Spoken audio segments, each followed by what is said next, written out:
So, I'm sleeping with my new best friend, but he's passed out. He doesn't get it. You still can't wake him up? No, shut up. We're sleeping. It's fine. We're cuddling.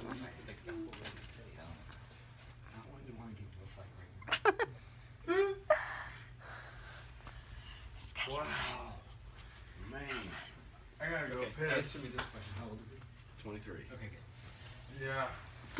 He is of age. He is of age.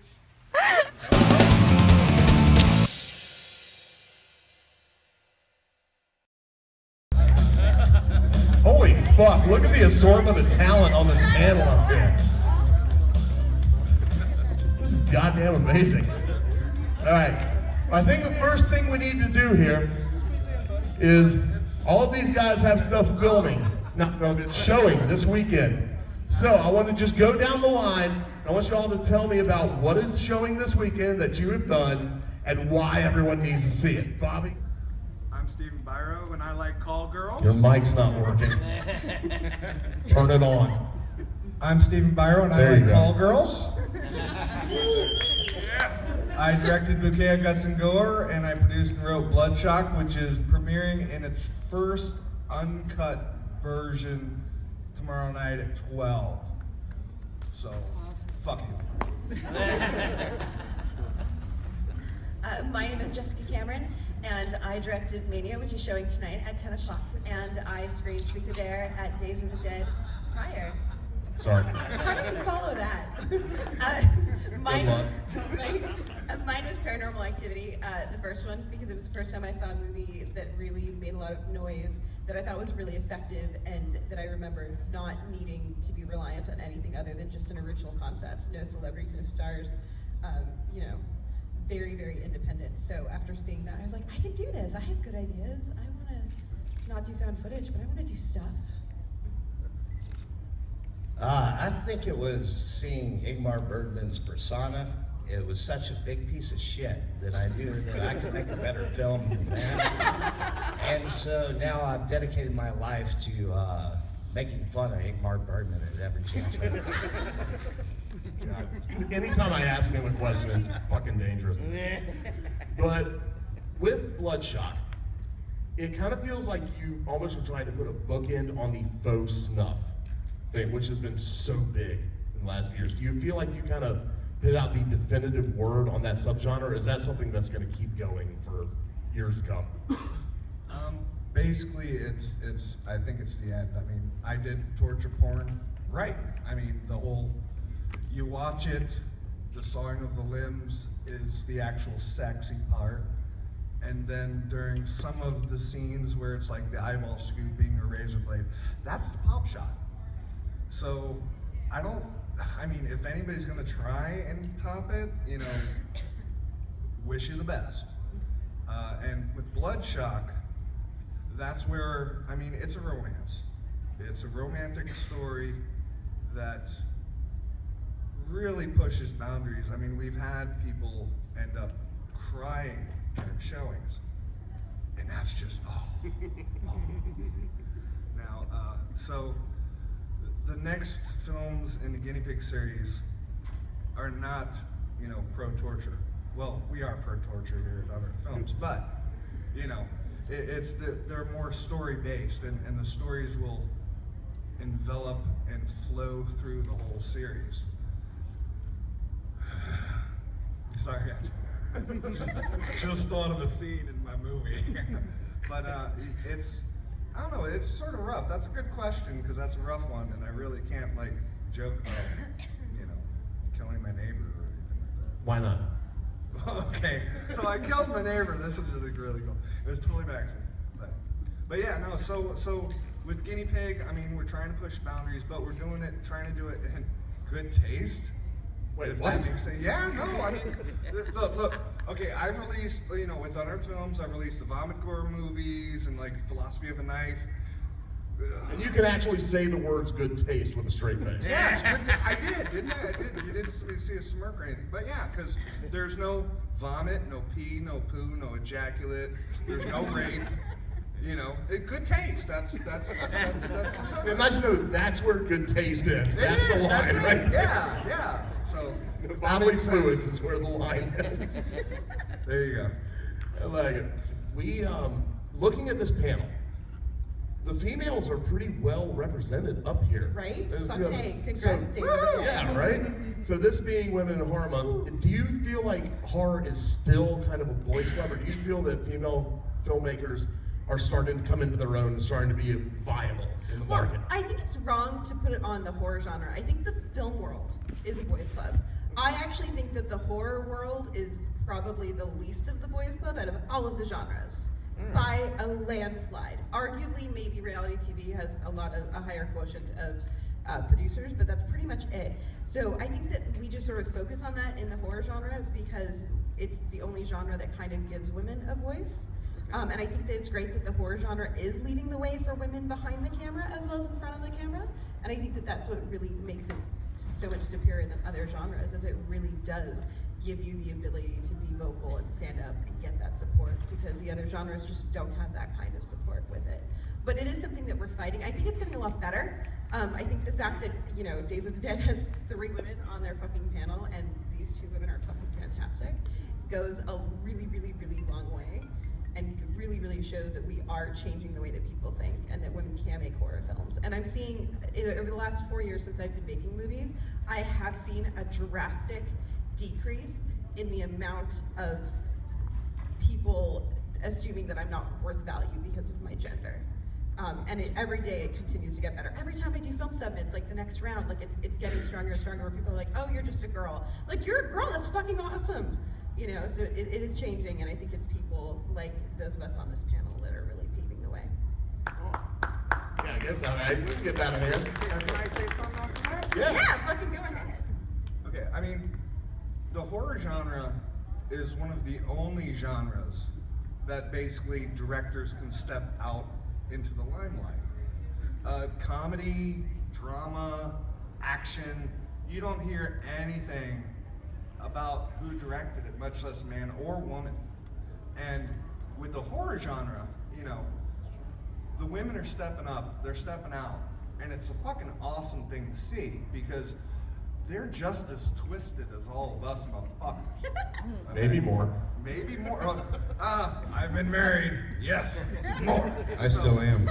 So it's just really fucking awesome that not only are we pushing the envelope with both the male, female directors, producers, writers, you know, novelists, horror novelists, you know, I mean, but even in the writing realm, because I've written a bunch of books, I've seen a lot of female horror writers. Nobody gives a fuck. Movies, yeah, thank God. So it's going to be an interesting decade, because these girls are just going to keep clawing up everybody's backs. Well, oh, that sounds good. Okay.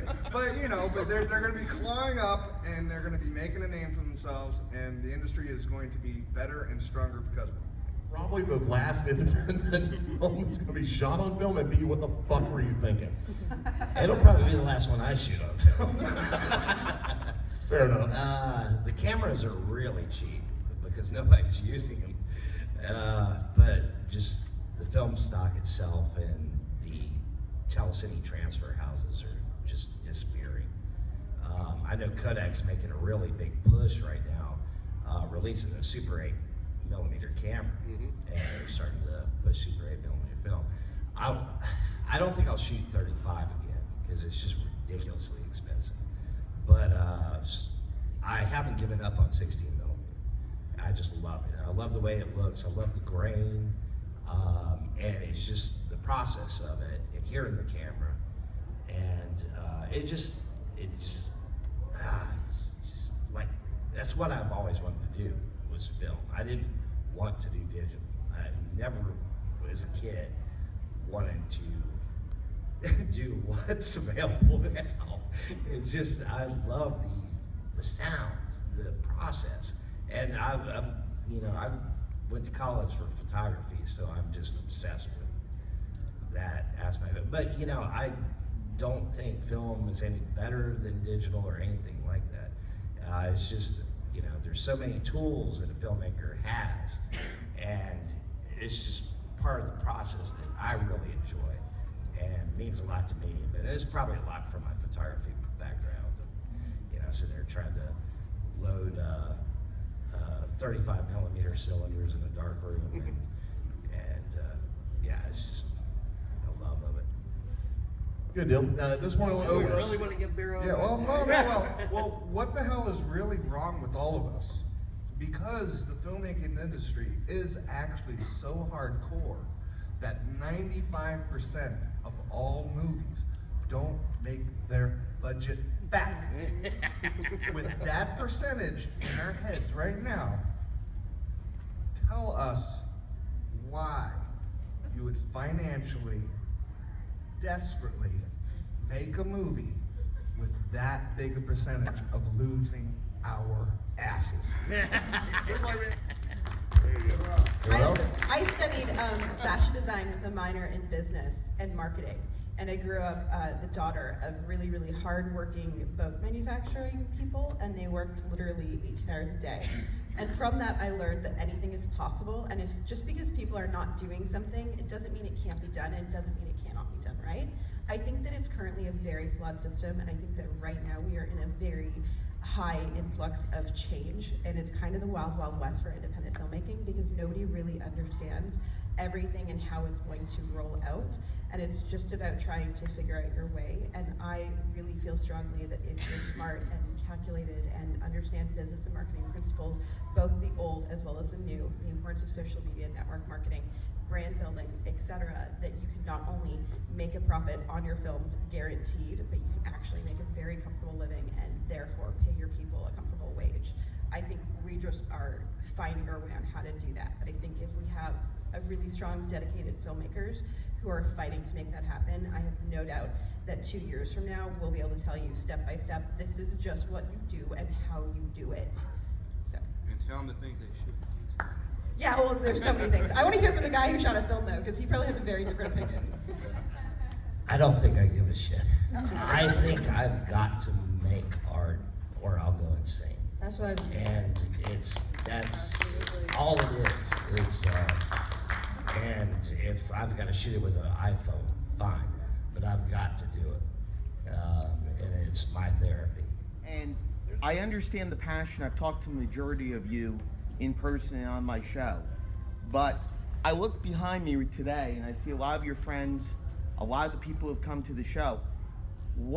As much as the passion and creation of art that you want to do, when is the crowd going to get bigger behind this in support of independent film, especially in horror? What can we do to grow that and cultivate that? Because right now, no disrespect, I see very dedicated people, but I don't see enough. So what's something that can be done? What's the solution? I think the other thing that I really try to stress is share what you love. I think that social media is great because it gives everyone a voice, but I see a lot of people using it for the wrong things. And rather than bitching about a movie that you saw that you hated, why not take that time to praise a movie that you love? Tell people about this movie that everybody should have to see, you know. And if your press, and I'm a big fan of supporting the press, but I know other films that I've been involved with have a really hard time at sending out 600 press screeners at their own expense. So if your press or friends of the filmmaker buy the movie for $20, I guarantee you that $20 means more to the filmmaker if you're buying it direct than it means to you getting a free copy of a movie because you asked your friend, you know, at the right time and place, and just really supporting and going out of your way to share the knowledge and invite other people to events like this. How do you Fred stylistically that proposal from his typical shock and awe tactics? Do you feel you do more storytelling, or are you more focused on the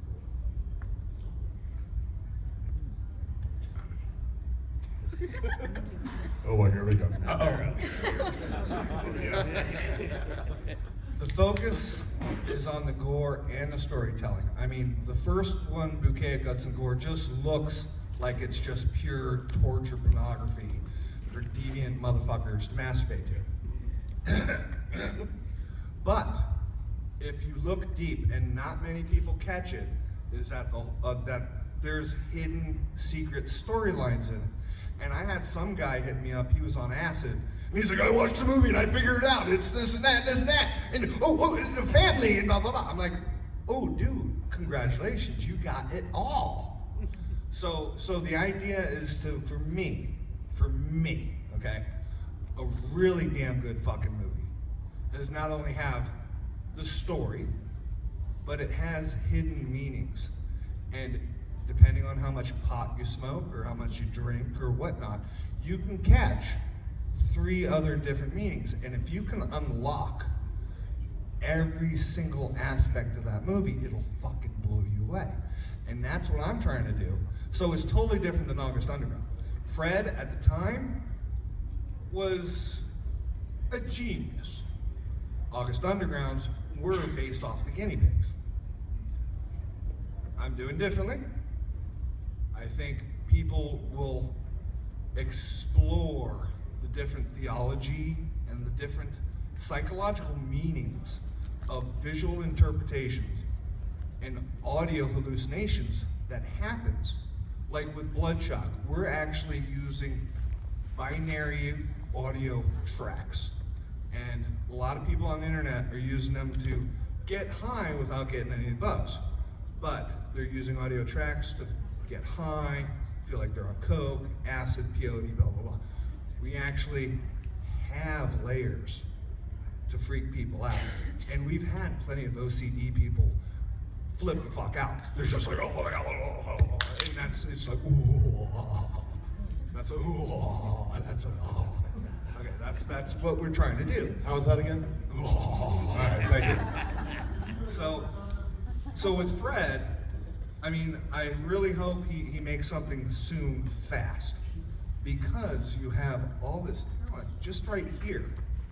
This isn't including all the people that are making intense stuff. I mean, when I'm making the announcement here in about a couple of weeks with all the films I'm picking up from Latin America, people are just gonna step back and go like, oh shit, these guys are they're on board too. They're gonna wipe us all out. So as Stephen, artists, I might got one for you in Brazil, South America, by the way. Huh? What? Who's that? What? Hello? This is God. Stephen, I may damn it. have another film for you in Latin America. He read my book. He knows exactly what's going on. Or Satan, either way. So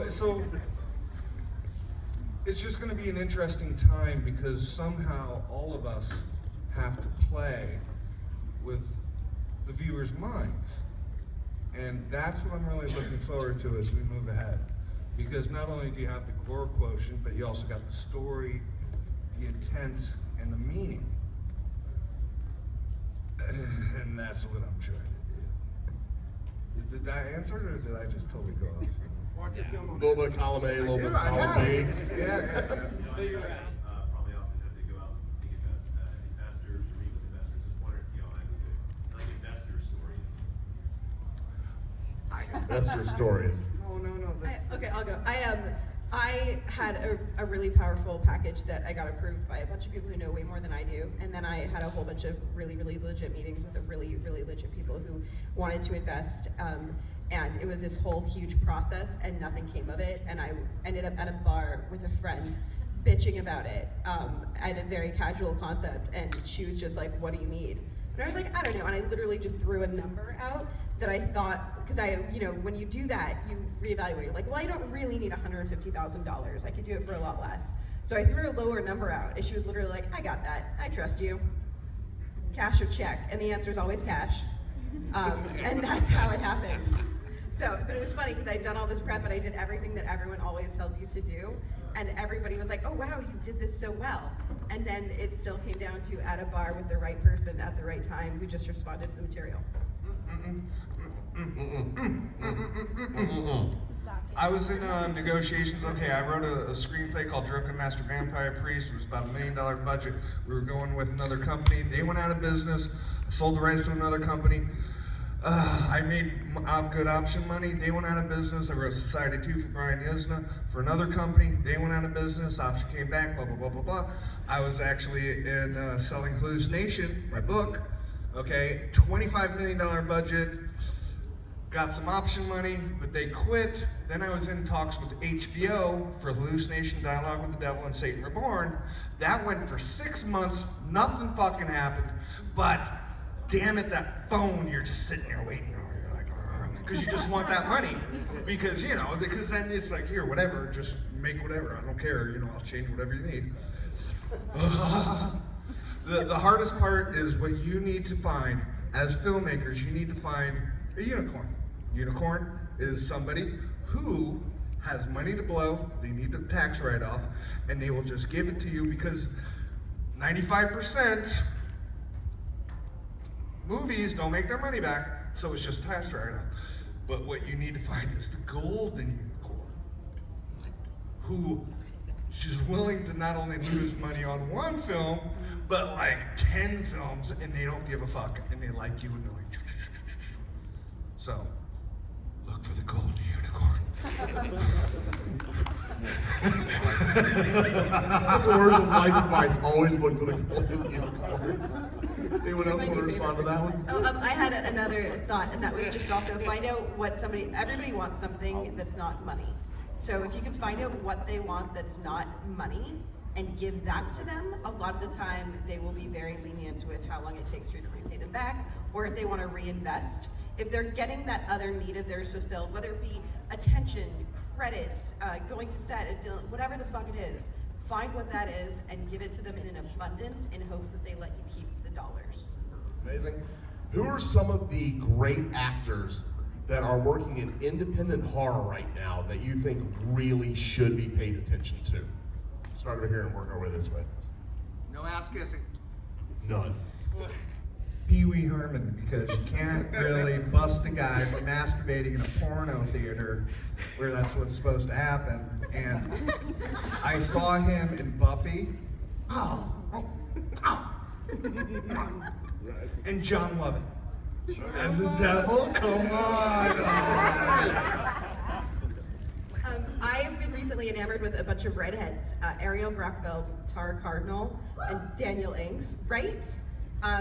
Three really, really great women, 3 women that are so strong as far as their actual chops go, and then can also be fucking baller 14 hours on a set with no bitching, complaining, and kick ass, and they're just great people. And by fluke, they're all redheads. It's just a trend. I think redhead is going to take over in 2016, right? Redheads are the next big thing? Yeah. What do you say? I like redheads. And I had a question. So what advice do you have for, because I'm an actor, and what advice do you have for like actors that want to get into like the independent horror genre? Because I've always wanted to do horror movies, and I've done some, but it's Okay. so hard to get in the independent realm because it's like, who do I Be contact? proactive. You know, but yeah, so I come to Indiana, anywhere you go, if you don't live in Los Angeles and you don't have an agent and you haven't been acting, you've been acting school, it's going to be a tough uphill battle. Yeah. So, But do any of you guys go, because I have an agent, but do you guys go through agencies? yeah, you're going to have to for major jobs. It helps if you do nudity. There you go, right there. There's your number one I'm tip. destroying your dreams. Okay, why do you want to act? You want to be famous? You want to be rich? You want your face on a cereal box? It's my calling, and I don't want to act. It's your calling. Damn it. You know, I know everybody would love to act right here. If you really want to step into the industry that is one of the most devastating things known to man, okay? Because fame and fortune is on the line. You never know when you're gonna get that call. You never know you're gonna be, oh, that movie, it's the movie. This is your chance of a lifetime. This is your chance. Boom. But then you got about 30 other people wanting the same thing, who's never done anything. They've done little short independent movies and this, that, and stuff that we do and stuff. And there are people ahead of you. Steven, hold on. But the one girl that gets the part knows the girl that's the cast. Yeah, That's it's a her family daughter's friends affair. went to high school. It's a family affair. So We got a network for you gotta be ready. Human trafficking. Bang your head against the wall. I've been doing it for It's true. I've been doing it for 15 years, so I know. Yeah, you know the deal. It's like masturbating and never copping a nut. You know, and you're gonna do that over and over again. And you're gonna be chafed and you're gonna be like, And if you can still get past that point of never copping an orgasm, Jessica, can we get some patch? All right. I'll That's take enough a news, baby. Jesus. She has mermaid boots. Mermaid boots. And therefore I have value. Here's the thing, this might sound like a really bitchy comment, but I'm going to say it anywhere. If you're doing 15 years and you're going to cattle calls, you need to reevaluate what you're doing because you're doing it wrong. I'm not going to cattle calls. I was just asking. But here's the thing, if you're not getting direct offers after 15 years, if you haven't done it, really sit down I'll put and you in my evaluate next movie. what you're doing and what you're not doing. You know, Give what me you're a doing. headshot. Did you? What they're not doing.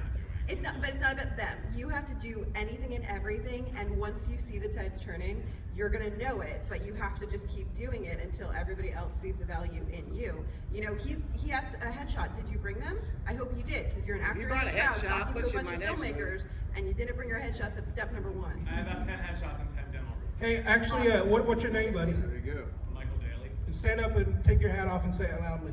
Stand up. Let's see what you look like. What up? Do a little turn. Could you take your shirt off? That would be awesome. Turn for us. Let me Okay, see your ass. now here's the They just said take your shirt off, dude. Come on. Everything off. She said take your shirt off. Come on. Yep, that's what she said. Give the ladies some eye candy here. Come on. I've done nudity in film. I know how to do it. See, you won't do nudity. He said, got it. There you go. Well, here's the thing. Like I said, We are not pressuring you to take your clothes off. Shut up. I totally am. She is not. I totally am. Buddy, to answer that question honestly, is remember what he said earlier is, you know, Stephen said and stuff too, is we're not making money. You need to do it because you love it at the end of the day. Yeah. Period. Bet it bomb. It's an hour thing. Here's the thing. Spend 18 hours a day doing it. If something's not working, figure out everything you're going to do, whether it be like networking. Let's just say you pick, I'm going to go to these 20 network events over the next 2 months, and I hope to get 5 auditions from that. If you don't meet your 5 audition goal, reevaluate, figure out what worked, what didn't, what can you do better, how can you refocus and redo that. But then, you know, here's the reality. If you live in a smaller market, you might have to go to a cattle call. It's just how it is. You know, but if you're really working hard and doing the right things, you'll see the results. Thanks for having the bravery to ask, though. Yeah, That's you're step awesome. number 1, brother. Good shit. Well, put your And hands really together for do this give it guy, a headshot. though. Everyone. Yeah. Oh! Clap for our future indie horror Hell yeah, star. brother. Right down here. I've been doing it for a long time. God. All right, guys. We are about to have.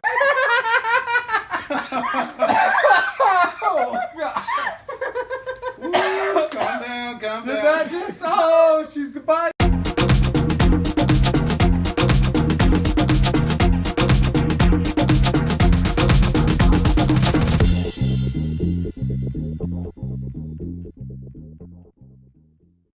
Thank you so much for checking out Scream Queen Stream. We hope you loved it as much as we do. If you want to see more of our videos, check out our YouTube page. And while you're there, how about you subscribe? You want to see more? Just tweet us.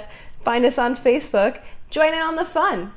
And most importantly, if you really want to join us on this crazy ride, check out our Patreon page and become a patron for amazing, awesome perks that we give out monthly. As well as early access to all of our videos. Free giveaways. And a whole lot more fun shit. So check it out. We'll see you there. Stay bloody. You stole my tagline. I did. You're a horrible friend.